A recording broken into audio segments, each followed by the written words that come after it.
Hello everybody, hope you are fine. പണ്ടൊക്കെ ഈ കൂർക്കം വലിച്ചുറങ്ങുക എന്ന് പറയുന്നത് നല്ലൊരു ആരോഗ്യത്തിൻ്റെ ലക്ഷണമായിട്ടൊക്കെയായിരുന്നു അന്ന് കണ്ടിരുന്നത്. നമ്മൾ തന്നെ കൂർക്കം വലിച്ചുറങ്ങുന്ന ചിലവരെയൊക്കെ കാണുമ്പം പറയാറുണ്ടായിരുന്നു, കണ്ടില്ലേ എന്ത് സുഖമായിട്ടാണ് കൂർക്കം വലിച്ച് കിടന്നുറങ്ങുന്നത് എന്നൊക്കെ പറയാറില്ലായിരുന്നു. പക്ഷേ ഇന്ന് അതൊക്കെ മാറി. ഇന്ന് പുതിയ പഠനങ്ങളൊക്കെ പറയുന്നത് ഈ കൂർക്കം വലിച്ചുറങ്ങുക എന്ന് പറയുന്നത് അതൊരു അനാരോഗ്യത്തിൻ്റെ ലക്ഷണമായിട്ടാണ് കാണുന്നത്. അപ്പോൾ ഇന്നത്തെ വീഡിയോയിൽ നമ്മൾ ഡിസ്കസ് ചെയ്യാൻ പോകുന്നത് എന്താണ് ശരിക്കും ഈ കൂർക്കം വലി, എന്തുകൊണ്ടാണ് ഈ കൂർക്കം വലി ഉണ്ടാവുന്നത്, എപ്പോഴാണ് ഈ കൂർക്കം വലി കൂടുതൽ ഡേഞ്ചറസ് ആയി മാറുന്നത്, മരണത്തിന് വരെ ഇടയാക്കാവുന്ന രീതിയിലേക്ക് ഈ കൂർക്കം വലി എപ്പോഴാണ് മാറുന്നത്, ഇതിൻ്റെ പരിഹാരം എന്താണ്, ഇത് നമുക്ക് എങ്ങനെ കൺട്രോൾ ചെയ്യാൻ പറ്റും എന്നൊക്കെയാണ് നമ്മളിന്ന് ഡിസ്കസ് ചെയ്യാൻ പോകുന്നത്. It's me doctor C.N Muhammed Ashraf. ആരോഗ്യ സംബന്ധമായിട്ടുള്ള ഇതുപോലുള്ള നല്ല നല്ല അറിവുകൾ ലഭിക്കുന്നതിനായി ഈ ചാനൽ ഇപ്പോൾ തന്നെ സബ്സ്ക്രൈബ് ചെയ്യുക, മറ്റുള്ളവരിലേക്ക് ഷെയർ ചെയ്ത് കൊടുക്കാനും മറക്കരുത്. അപ്പോൾ നമ്മുടെ സബ്ജക്റ്റിലേക്ക് വരാം. അപ്പോൾ എന്താണ് ശരിക്കും ഈ കൂർക്കം വലി, എവിടെ നിന്നാണ് ഈ സൗണ്ട് വരുന്നത്?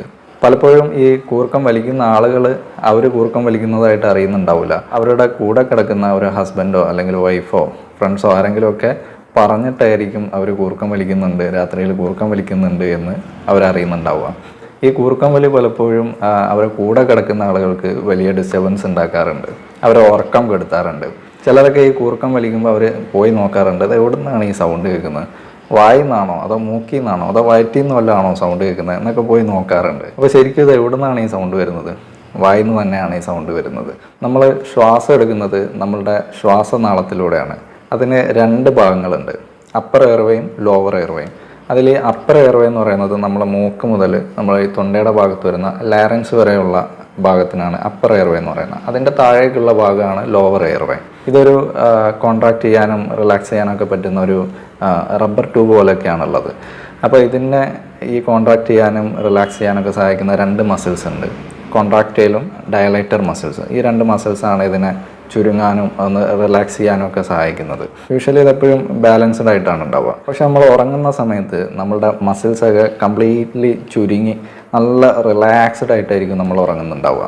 അത് നമ്മളെ ശരീരത്തിൻ്റെ ഒരു പ്രത്യേകതയാണ്. അതുകൊണ്ടാണ് നമ്മൾ ഈ സ്വപ്നത്തിൽ വല്ലതും കണ്ടാലും ഇനി ചോടിയും നടക്കുകയൊന്നും ചെയ്യാത്തത്. അപ്പോൾ നമ്മൾ ഈ ഉറങ്ങുന്ന സമയത്ത് നമ്മളുടെ മസിൽസൊക്കെ കൂടുതൽ റിലാക്സ് ചെയ്ത് ചുരുങ്ങുന്നത് കൊണ്ട് നമ്മളുടെ ശ്വാസനാളത്തിലുള്ള കൺസ്ട്രിക്റ്റഡ് മസിൽസും കൂടുതലായിട്ട് ചുരുങ്ങാൻ സാധ്യതയുണ്ട്.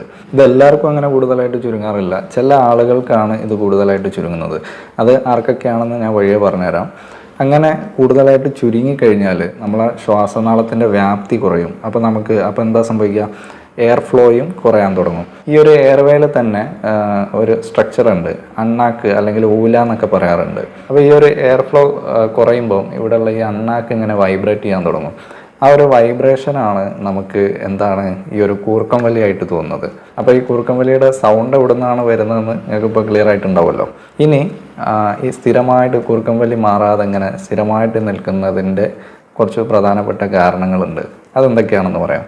അപ്പോൾ ഇതിൻ്റെ ഒരു ഏറ്റവും പ്രധാനപ്പെട്ട കാരണം അമിതവണ്ണമാണ്. നിങ്ങൾ ശ്രദ്ധിച്ചാൽ മനസ്സിലാവും, മിക്ക അമിതവണ്ണമുള്ള ആളുകൾക്കും ഈ രാത്രിയിൽ കൂർക്കം വലി കൂടുതലായിരിക്കും. അതിൻ്റെ ഒരു പ്രധാന കാരണം അവർക്ക് ഈ കഴുത്തിലെ വണ്ണം കൂടുതലായിരിക്കും, കഴുത്തിന് കുറച്ച് വണ്ണം കൂടുതലായിരിക്കും.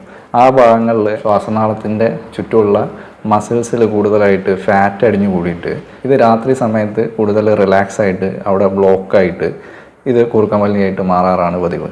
അടുത്തൊരു പ്രധാനപ്പെട്ട കാരണം പുകവലിയും മദ്യപാനമാണ്. ഈ പുകവലിയും മദ്യപാനമുള്ള ആളുകൾക്ക് അവരുടെ ശ്വാസനാളത്തിലുള്ള മസിൽസ് അതിൻ്റെ കൺട്രാക്ട് ചെയ്യാനും റിലാക്സ് ചെയ്യാനും ഒക്കെ ഉള്ള ആ ഒരു കൺട്രോൾ നഷ്ടപ്പെട്ടു അവരുടെ. അത് കാരണം ഇത് കൂടുതൽ റിലാക്സ് ആയിട്ട് അവിടെ ബ്ലോക്ക് സംഭവിച്ചിട്ട് ഈ ഒരു കൂർക്കം വലി ഉണ്ടാവാറുണ്ട്. പിന്നെ വരുന്ന മറ്റൊരു കാരണം ഈ ഡിപ്രഷനൊക്കെ ഉള്ള ആളുകൾ, അവർക്ക് നിരന്തരമായിട്ട് ഈ ഉറക്കക്കുറവ് വരുമ്പം അവർക്ക് ഉറക്കം കിട്ടാനായിട്ട് കഴിക്കുന്ന ചില മരുന്നുകളുടെ പാർശ്വഫലമായിട്ടും ഈ ഒരു പ്രശ്നം ഉണ്ടാവാറുണ്ട്. പിന്നെ ഏറ്റവും കോമൺ ആയിട്ട് കണ്ടുവരുന്നത് ഈ അലർജി ഉള്ള ആളുകൾക്കാണ്. പലതരം അലർജി ഉള്ള ആളുകളുണ്ട്.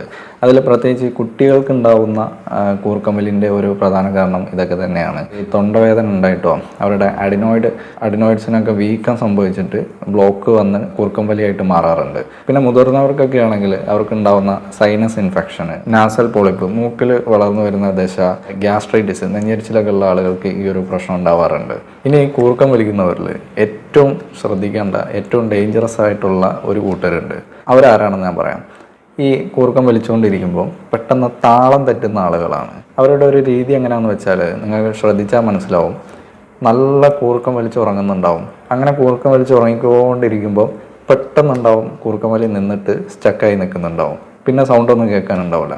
അപ്പോൾ നമ്മൾ പെട്ടെന്ന് ഇങ്ങനെ ആ ഒരു സൗണ്ടൊക്കെ കേൾക്കാതാകുമ്പോൾ നമ്മൾ പേടിച്ചു പോകും. ഇനി അയാളെ കാറ്റും കാണാൻ പോയോ എന്നൊക്കെ വിചാരിച്ചിട്ട് നമ്മൾ ചിലപ്പോൾ പോയി ഒന്ന് തട്ടി നോക്കും, അല്ലെങ്കിൽ ഒന്ന് ഇളക്കി നോക്കും. അപ്പോൾ ഒന്ന് ഇളക്കി നോക്കുമ്പോഴത്തേക്ക് പെട്ടെന്ന് അയാൾ പറഞ്ഞിട്ട് ശ്വാസം എടുത്ത് ഇങ്ങനെ പെട്ടെന്ന് ചാടി എണീക്കുന്നുണ്ടാവും. അത്തരം ആളുകളെ പ്രത്യേകം ശ്രദ്ധിക്കണം. ഇവരിങ്ങനെ ഉണർന്നു കഴിഞ്ഞാലും കുറച്ച് കഴിഞ്ഞ് ഉറങ്ങാൻ തുടങ്ങിയാൽ വീണ്ടും ഇതേപോലെ കൂർക്കം വലിച്ചിങ്ങനെ ഉറങ്ങിക്കൊണ്ടിരിക്കുമ്പോൾ പെട്ടെന്നുണ്ടാവും ശ്വാസം കിട്ടാതായിട്ട് വീണ്ടും ഇങ്ങനെ ചാടി എണീക്കുന്നുണ്ടാവും, അവർ തന്നെ ചാടി എണീക്കുന്നുണ്ടാവും. ഇതിങ്ങനെ റിപ്പീറ്റ് ആയിക്കൊണ്ടേയിരിക്കും, ഈ ഒരു സൈക്കിൾ ഇങ്ങനെ റിപ്പീറ്റ് ആയിക്കൊണ്ടേയിരിക്കും.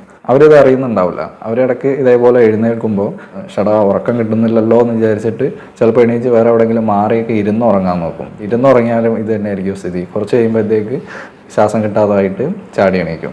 അപ്പോൾ ഇങ്ങനെ ഒരു കൂട്ടരുണ്ട്, അവരറിയുന്നുണ്ടാവില്ല അവർക്ക് ഇങ്ങനെ ഒരു ഡേഞ്ചറസ് ആയിട്ടുള്ളൊരു പ്രശ്നം പിടിപെട്ടിട്ടാണ് ഇത് ഉണ്ടായിരിക്കുന്നതെന്ന്. ഇതിനെല്ലാം കൂടെ കൂട്ടിച്ചേർത്തിട്ട് നമ്മളൊരു പേര് പറയാറുണ്ട്, സ്ലീപ്പ് ആപ്നിയ എന്നാണ് പറയുക. ഉറക്കത്തിൽ ഇതുപോലെ കൂർക്കം വലിച്ച് ഉറങ്ങിക്കൊണ്ടിരിക്കുമ്പോൾ പെട്ടെന്ന് കൂർക്കം വലി നിന്ന് പോയിട്ട് ശ്വാസം കിട്ടാതായി ഞെട്ടി ഉണരുന്ന ഒരു അവസ്ഥ, ഇത് നമ്മൾ സ്ലീപ്പ് ആപ്നിയ എന്ന് പറയാറുണ്ട്. ഈ ഒരു പ്രശ്നമുള്ള ആളുകൾ പകൽ കാണിക്കുന്ന ചില ലക്ഷണങ്ങൾ വെച്ചും നമുക്ക് ഇവരെ പെട്ടെന്ന് ഐഡൻറ്റിഫൈ ചെയ്തെടുക്കാൻ പറ്റും. അവർ രാവിലെ എണീച്ചാലും ഒരു ഉന്മേഷവും ഉണ്ടാവില്ല, ഭയങ്കരമായിട്ടുള്ള ക്ഷീണമായിരിക്കും, എവിടെയെങ്കിലും അങ്ങ് കടന്നാൽ മതി എന്നുള്ളൊരു തോന്നലായിരിക്കും. ഇവരൊക്കെ വണ്ടി ഓടിച്ചാലും ഭയങ്കര ഡേഞ്ചറാണ്. ചിലപ്പോൾ വണ്ടി ഓടിച്ചുകൊണ്ടിരിക്കുമ്പോൾ പെട്ടെന്ന് ഉറങ്ങിപ്പോവും, അത് പെട്ടെന്ന് ആക്സിഡൻറ്റ് ഉണ്ടാക്കും. മിക്ക ഈ ആക്സിഡൻറ്റ് കേസുകൾ ഈ വണ്ടി ഓടിച്ചുകൊണ്ടിരിക്കുമ്പം ഉറങ്ങിപ്പോയി ആക്സിഡൻറ്റ് ഉണ്ടാവുന്ന മിക്ക കേസുകൾക്കും അതിൻ്റെ ഒരു പ്രധാന കാരണം ഈ ഒരു സ്ലീപ്പ് ആപ്നിയ തന്നെയാണ്. മാത്രമല്ല ഇവർക്ക് ഒന്നിലും അങ്ങോട്ട് കോൺസെൻട്രേറ്റ് ചെയ്യാനും പറ്റില്ല. രാവിലെ എണീച്ച് പത്രമൊക്കെ എടുത്തൊന്ന് വായിക്കാൻ തുടങ്ങിയാലോ, അല്ലെങ്കിൽ കുറച്ചു നേരം ഒന്ന് TV കാണാനിരുന്നാലോ, മൊബൈലൊക്കെ എടുത്ത് കുറച്ചു നേരം ഒന്ന് നോക്കിയാലോ അറിയാതെ അങ്ങ് ഉറങ്ങിപ്പോവുക. അതുപോലെ ഈ ബസ്സിലോ ട്രെയിനിലോ ഒക്കെ കയറി കഴിഞ്ഞാൽ ഇരുന്നങ്ങ് ഉറങ്ങിപ്പോവുക. ഇറങ്ങേണ്ട സ്റ്റേഷനിൽ ഇറങ്ങാതെ വേറെ എവിടെയെങ്കിലുമൊക്കെ പോയി ഇറങ്ങും, ഉറങ്ങിപ്പോയിട്ട് വേറെ എവിടെയെങ്കിലുമൊക്കെ പോയി ഇറങ്ങും. ഉച്ചയ്ക്കൊക്കെ ഭക്ഷണം കഴിച്ച് കഴിഞ്ഞാൽ ഉടനെ ഉറങ്ങിപ്പോവുക. ഇതൊക്കെയാണ് ഈ സ്ലീപ്പ് ആപ്നിയ ഉള്ള ആളുകൾ കാണിക്കുന്ന ചില ലക്ഷണങ്ങൾ. ഈ ഒരു സ്ലീപ്പ് ആപ്നിയ ഉണ്ടാക്കുന്നതിൻ്റെ ഒരു പ്രധാന കാരണം ഞാൻ നേരത്തെ പറഞ്ഞത് തന്നെയാണ്, നമ്മുടെ ശ്വാസനാളത്തിലുള്ള കൺസ്ട്രിക്റ്റഡ് മസിൽസ് കൂടുതൽ റിലാക്സ് ആയിട്ട് കംപ്ലീറ്റ് ആയിട്ട് ചുരുങ്ങി അതങ്ങ് ബ്ലോക്കായി പോകുമ്പോഴാണ് ഈ ഒരു സ്ലീപ്പ് ആപ്നിയ ഉണ്ടാകുന്നത്. അതായത് ഒട്ടും എയർ ഫ്ലോ പോകാൻ പറ്റാത്ത രീതിയിൽ അടഞ്ഞു പോകുമ്പോഴാണ് കൂർക്കം വലിച്ചുറങ്ങിക്കൊണ്ടിരിക്കുമ്പോൾ പെട്ടെന്ന് ശ്വാസം കിട്ടാതായിട്ട് നമ്മൾ ഞെട്ടി ഉണരുന്നത്. അപ്പോൾ ഇത് ഡേഞ്ചറസ് ആണോ എന്ന് ചോദിച്ചു കഴിഞ്ഞാൽ തീർച്ചയായിട്ടും ഡേഞ്ചറസ് ആണ്. മണിക്കൂറിലൊരു 10 തവണയെങ്കിലും കൂർക്കം വലിച്ച് ഉറങ്ങിക്കൊണ്ടിരിക്കുമ്പോൾ പെട്ടെന്ന് ശ്വാസം കിട്ടാതായി ഞെട്ടി ഉണരുന്നുണ്ടെങ്കിൽ അവർക്ക് സ്ലീപ്പ് ആപ്നിയ ഉണ്ട് നമുക്ക് കൺഫേം ചെയ്യാൻ പറ്റും. ഞെട്ടി എണീക്കാനുള്ളൊരു കാരണം നമുക്ക് ആ ഒരു സമയത്ത് രക്തത്തിൽ ഓക്സിജൻ്റെ അളവ് വല്ലാതെ കുറഞ്ഞു പോകും. അങ്ങനെ വരുമ്പോഴത്തേക്ക് നമ്മളെ തലച്ചോറ് എന്ത് ചെയ്യും, പെട്ടെന്നൊരു അലേർട്ട് എടുക്കും. ആ ഒരു അലേർട്ടിലാണ് നമ്മൾ പെട്ടെന്ന് ചാടി എണീക്കുന്നത്. ഈ ഒരു സൈക്കിൾ ഇങ്ങനെ റിപ്പീറ്റ് ആയിക്കൊണ്ടിരുന്നാലുള്ളൊരു പ്രശ്നം എന്താണെന്ന് വെച്ചാൽ അവരുടെ ഹൃദയം പെട്ടെന്ന് പമ്പ് ചെയ്യേണ്ടതായിട്ട് വരും. അതുപോലെ എനർജി കൂടുതലായിട്ട് ആവശ്യമായിട്ട് വരും. അപ്പോഴത്തേക്ക് പാൻക്രിയാസ് ഇൻസുലിൻ കൂടുതലായിട്ട് പ്രൊഡ്യൂസ് ചെയ്യാൻ തുടങ്ങും. അങ്ങനെ ശരീരത്തിൽ പല മാറ്റങ്ങളും ഉണ്ടായിക്കൊണ്ടിരിക്കും. ഇത് പിന്നീട് എന്താ സംഭവിക്കുക, രക്തസമ്മർദ്ദം ഉയർത്തും, അതായത് BP പെട്ടെന്ന് കൂട്ടും, ഹാർട്ടിന് ലെഫ്റ്റ് വെൻട്രിക്കുലർ ഹൈപ്പർട്രോഫി ഉണ്ടാക്കാനുള്ളൊരു സാധ്യത ഉണ്ട്, ആ മസിൽസിനൊക്കെ വീക്ക്നെസ് ഉണ്ടാക്കിയിട്ട് ഹൃദ്രോഗം ഉണ്ടാവാനുള്ള സാധ്യത ഉണ്ട്, പാൻക്രിയാസിന് തകരാറുകൾ സംഭവിച്ചിട്ട് അവസാനം ഡയബറ്റിക് പേഷ്യൻ്റായി മാറാൻ സാധ്യത ഉണ്ട്.